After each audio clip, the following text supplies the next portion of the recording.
Hello everybody and welcome back to my weekly series, which I guess for this week is not a weekly series because I'm doing 2 episodes in 1 week, whatever. My weekly series where I take a look at the Legend of Korra episode, the new one that comes out. I give you my thoughts and my feelings on it, and basically my general, opinion on how I thought it went.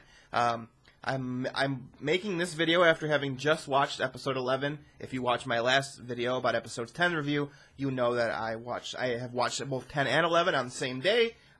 Basically, just think of it if you watched my last episode. After I finished recording that, I immediately went and watched episode 11, and now I'm recording this. So probably in a span of an hour, I've seen both episodes. So they're all still fresh in my brain, even though for you it'll be a day later. I wanted to give you guys my thoughts and my feelings.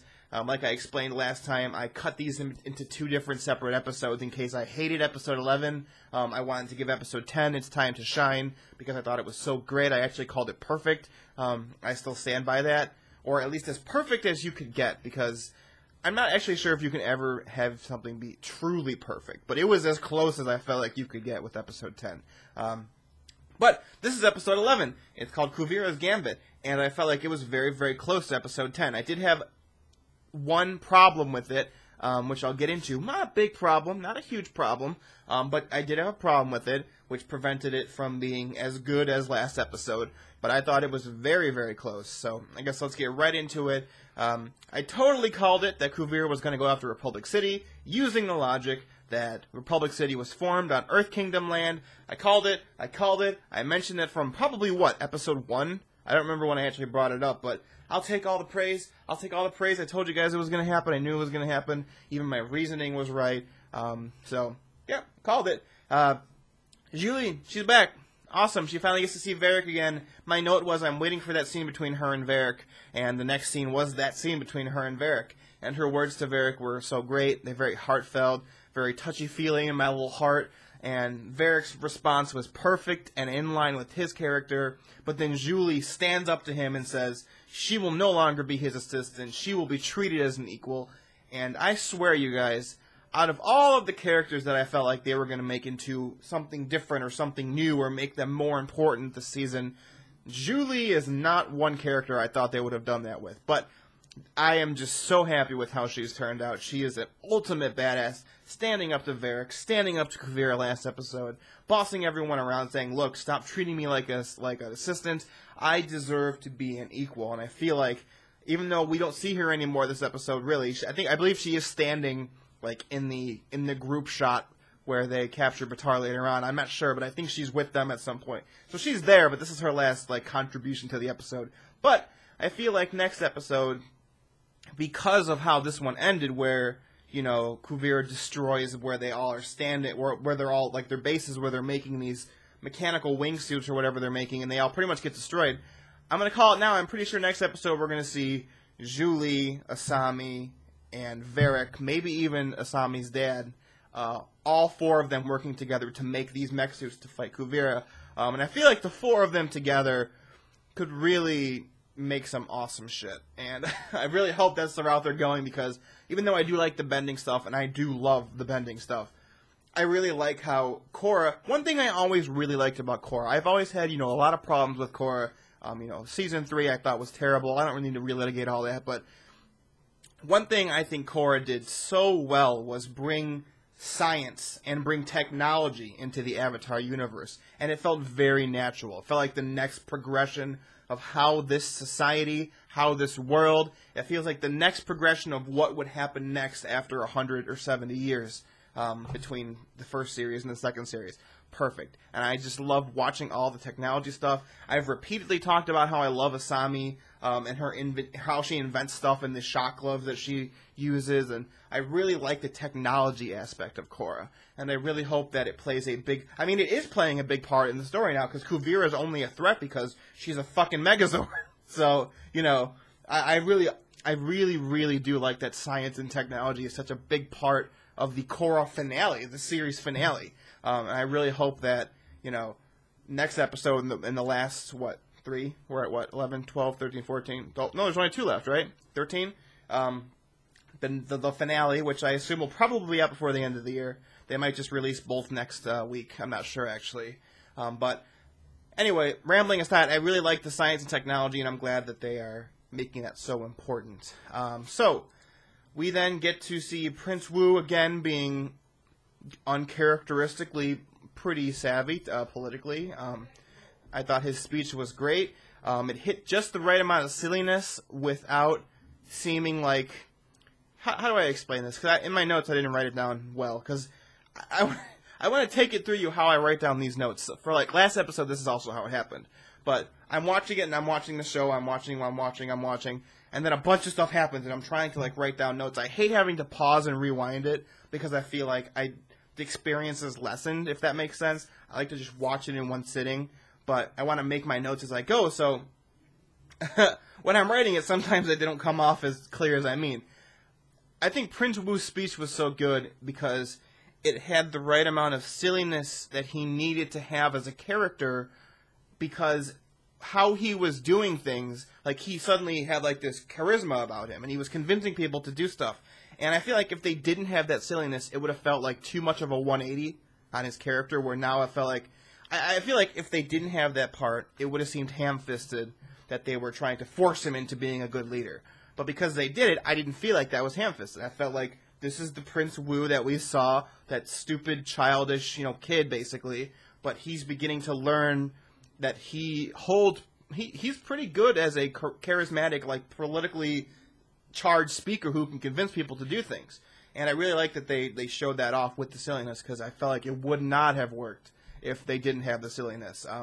I guess I was wrong when I said, I believe in episode 9's review, that he wouldn't go under a character change, because he seems to be at least slightly changing, becoming, I don't know, more mature. I don't want to say more mature, I don't think that's right, but more politically savvy might be the better way to say it. So I really liked that scene a lot. And then I enjoyed the montage showing everyone leave, because it was kind of a nostalgia trip. We saw a lot of old stuff from the first series, or from the previous seasons, of Korra.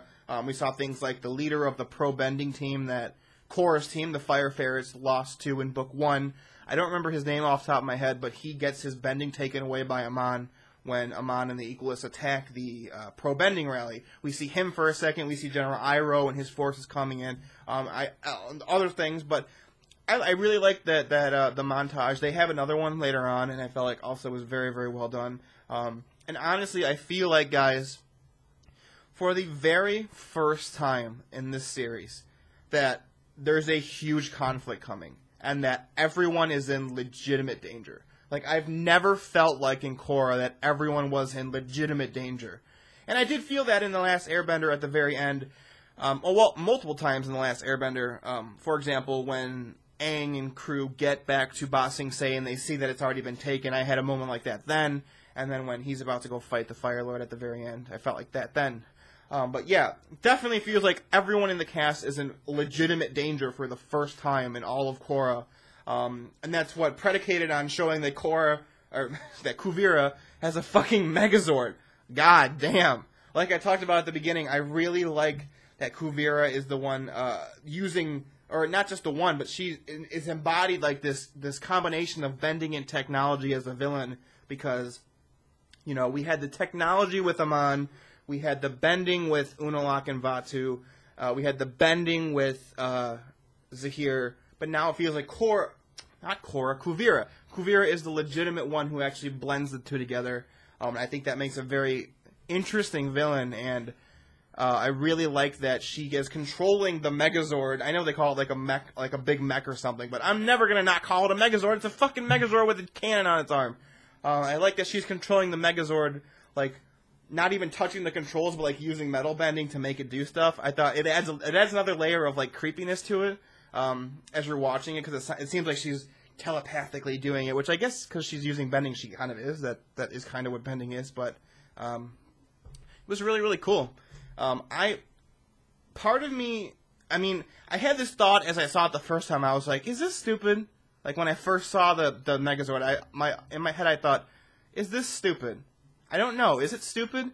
But I came to the conclusion that it's not, because I felt like right before that, it made me feel like everyone was in super danger. So I feel like the danger that I felt like all the characters were in really made the Megazord not seem stupid.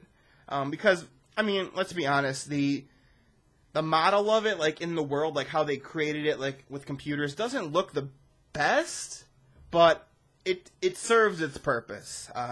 So my note after seeing the Megazord was, let me reiterate my point again. This really does feel like the characters are in legitimate danger for maybe the first time in the entire series. If I didn't know this was a Nickelodeon show and thought maybe it was just an anime, and, whatever, Western animation's not anime, blah, blah, blah, that's not the point. But if I didn't know this was a Nickelodeon show and I was just watching an anime where this was happening, I might think that some of the main characters would die at this point. And they could still technically kill off characters because they did kill off characters in The Last Airbender. Jet died. You didn't see him on screen, and we did see the Earth Queen die last season, but I don't really think Nick would kill off the main protagonist, I guess, if that makes sense. Maybe we'll lose someone like, maybe Sue will die. Whoa, I just spit when I said that. Maybe Sue will die. Maybe someone else in her family would die, but I don't feel like anyone in the main cast is going to die because it's a Nickelodeon show. And that's kind of unfortunate. I've talked about before how I feel like the show would do a lot better, in my opinion, if it was on a not Nickelodeon. If it basically was anywhere else except for Nickelodeon. I was going to say on a more adult network, but basically any place else besides Nickelodeon. I guess the only place it could be worse would be on Disney. But, Adult Swim, again, would have been an amazing place to have the show because they could have deaths on screen. We could have seen, Plee last season get her head exploded or Minghua legitimately get electrocuted to death before they cut away from it or, whatever. But besides the point, like I said, very much feeling the danger for all the characters right now. I really, really liked it. My note was, I don't even care that Kai was actually in the scene and gets addressed. Right now, I was so into what was happening that I just didn't care. And then it leads to the scene where Kuvira is standing there in the Megazord in front of all the army, all of the army opposing her, and I was like, this is such a tense scene. I love it. I didn't know what was going to happen. I was kind of like tensing up, and my heartbeat was beating a little faster. But then, almost immediately afterwards, they have this scene where Korra talks to Milo and says this has got to be a quiet mission, and your farts are too loud. And I really like Milo. You've seen me talk about him before, but this was the only problem I had this episode. This scene just cut all the tension out of what was happening, and the tension was making it so good. As you can tell, I'm stumbling over my words to explain it, and that's indicative of me liking something. That's kind of what I do when I am really into what's going on. I have all the thoughts in my head trying to express them, and because I'm so excited about what I just saw, they kind of get stuck coming out. But God damn if this Milo scene did not just totally ruin the suspense, or not the suspense, but the tension of the episode. I just don't know why it was included. Did they need another 30 seconds after the end? After they finished animating all of it, did they realize they needed another 30 seconds or something and they added it in? Because it didn't serve any purpose at all. I felt like the humor that it had was not even necessary for the scene. Like I said, the tension is what made it so good. So I don't know. That was, I guess you could say that's a subjective point, but I feel like most people I talk to about this, I've talked to, a couple people already since I finished watching before I started recording, and everyone seemed to agree that the Milo scene was kind of stupid. I just should not have had it. That's pretty much it. But, so, I don't even remember the context of this next note on my list. God, I hate Petard Jr. so much. Oh, it's probably when he gets captured and he's tied up. And he basically says, you've lost, and blah, blah, blah, blah, and he's not going to tell him anything. And my note was, she really should have just threatened to take his bending away. Maybe that would have gotten him to speak, or to break. And I guess we don't really know if she could do that, but Aang knows how to do it. And Aang restored her bending, and even though she lost connection to her last avatars, I feel like they have enough leeway there to say Korra knows how to take people's bending away, but I don't know. I guess, so then we get this line where Sue says, I don't know what I did to hurt you, to Petard Jr., and my note was, nobody does! Nobody does! Why is he so butthurt? I really wish they would explain why Petard Jr. hates his family so much. They didn't explain it at all. There was this vague passing comment at the beginning of the season where it was I know I didn't, he says I didn't want to step in Dad's shoes or something like that, but they don't explain it, they don't Sue doesn't address it. His dad doesn't address it. They never talk about it again. He's just, like, perpetually butthurt, and I just don't get it. I just wish they would have explained why he's so angry. Like, because I don't care that he is. Like, that's fine. I get that he's supposed to be a character that we hate, because I hate him. I fucking hate him. You know, I wouldn't care if he died as a character. I don't think he's a bad character. I think he's a good character in that I don't like him. But I need some context for why he acts the way that he does. Does that make sense? Anyone else feel that way?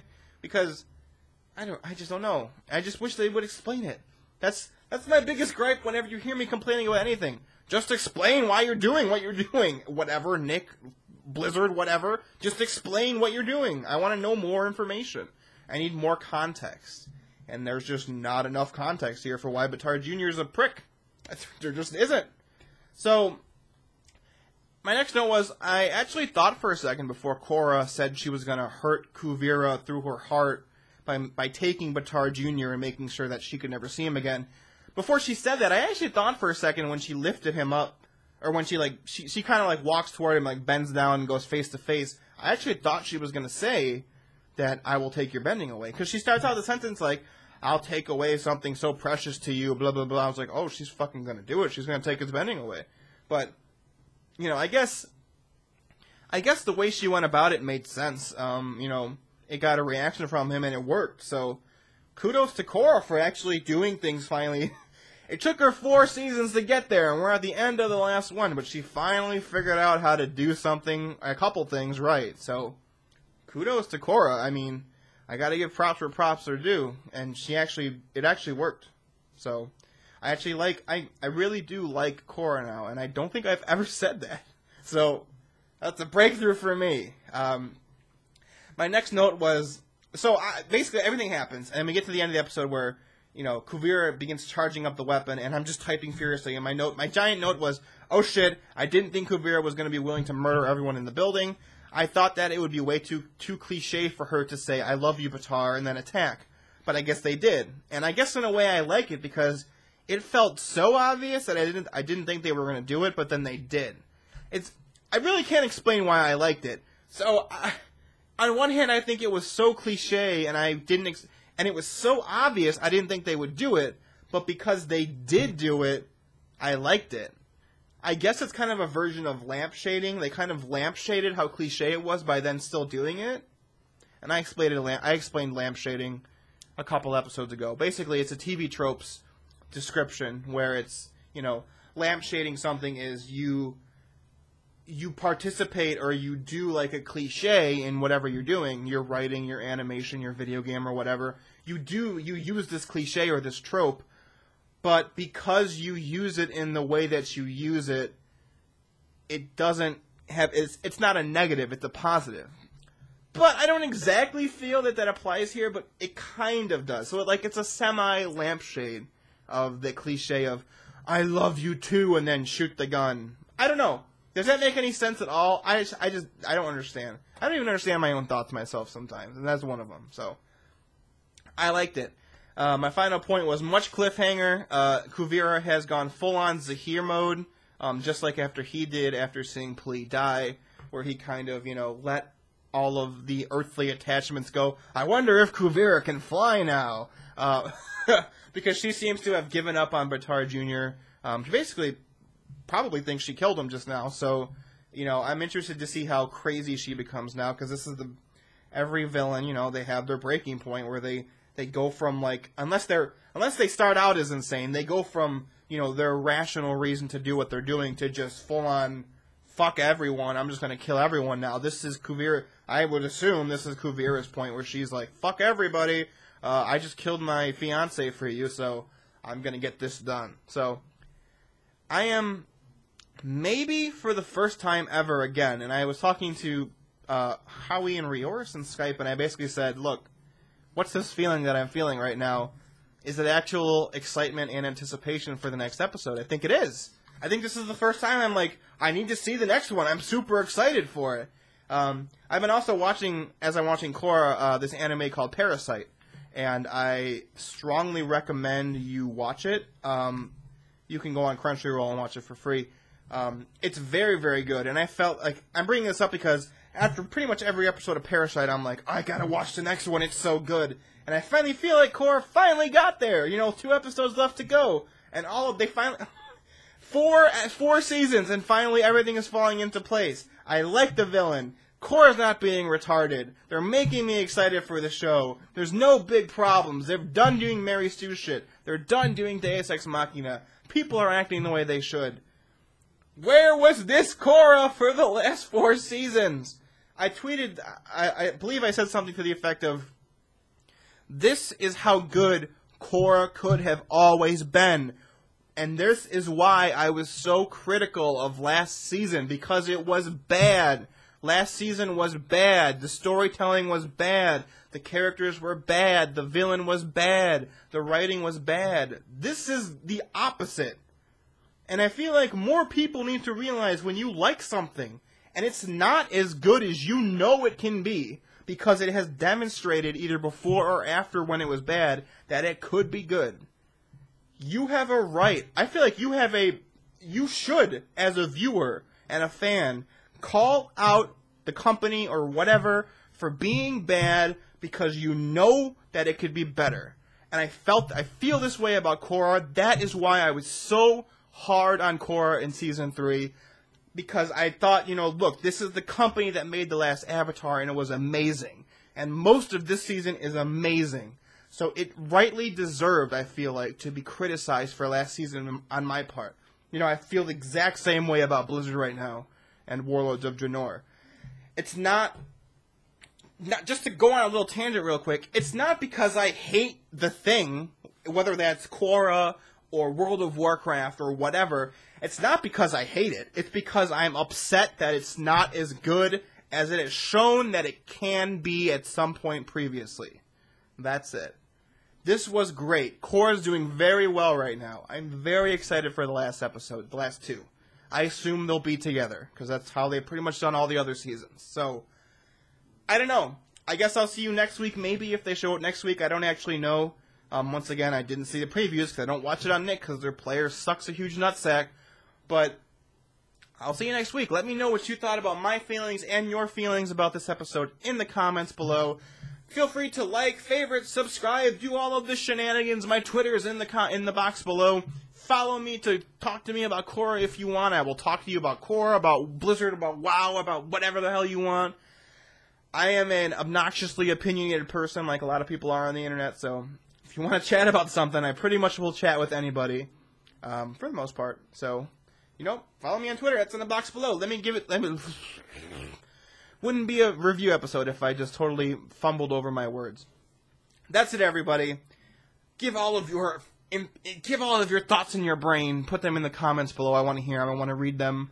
And hopefully you enjoyed this episode and last episode of Korra as much as I did.